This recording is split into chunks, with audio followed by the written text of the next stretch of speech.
In this episode of Film Stock Reviews, I'm reviewing episode 1 of Tulsa King, titled Go West, Old Man.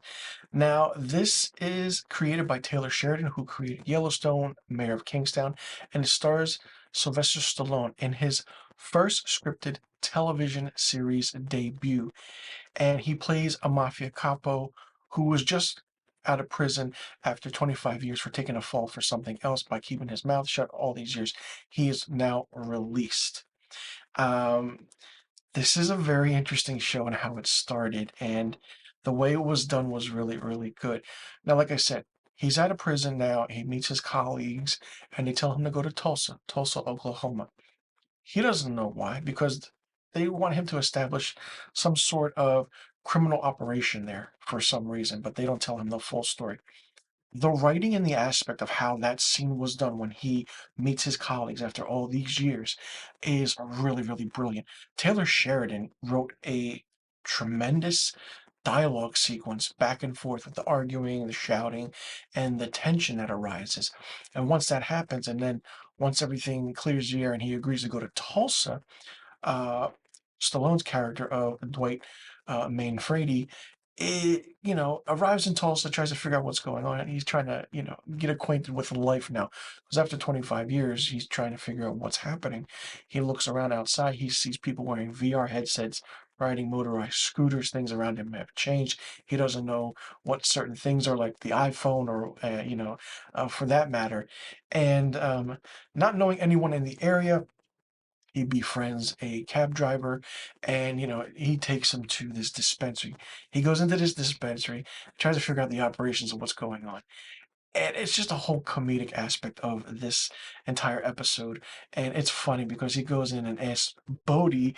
Bodie is played by Martin Starr, and just the aspect and the back and forth they share is great.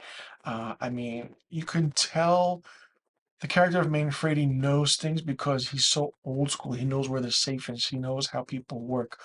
But it's very different, and Bodhi's trying to understand the whole thing, that what's happening, what's going on. It's really done well. So Manfredi's like, okay, weekly I want 20%. You, everything else you're fine. And then he's like, what if the FBI comes in? They can take that from you, this and that. You got to put it somewhere. You got to do certain things. You got to launder it around and stuff like that. And Bodhi's like, I'm not going to get caught, am I? It's a whole aspect that's funny. Now, while all that's happening, Manfredi tells his friend, the cab driver, to go get this Lincoln Navigator that he wants with $50,000. He comes back with a different car, and basically he says that they kind of sold him this car because he was a black man with all this money, and they called him a crack dealer. So they go to the car dealership, and he confronts the owner of the dealership, and basically tells him, like, you think this is going on, this and that.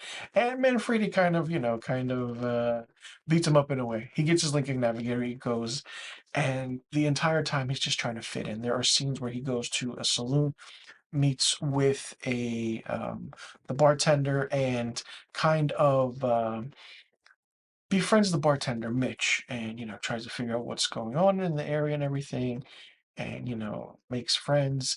He's staying at one motel, but then they put him at the Mayo, which is the better hotel, and he gets uh, not confronted, but these women are having their bachelorette party or something, and one of them tries to hit on him. Another one comes up, and is like, "Why did you disrespect my friend?" He's like, "I didn't disrespect her. I don't like taking pictures in that." He's like, and she's like, "Why? Do you know how to party?" He takes her to the strip club and everything, and that happens.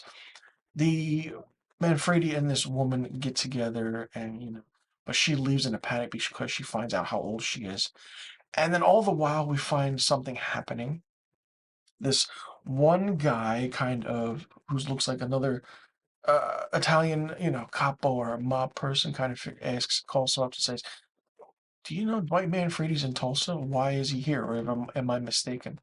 Then the next scene, we see the ATF, the alcohol, tobacco, and firearms, uh, doing things, and then Manfredi's picture comes up on the screen, and we see the woman who he slept with is an ATF agent. Mind blowing, absolutely interesting of how things are done.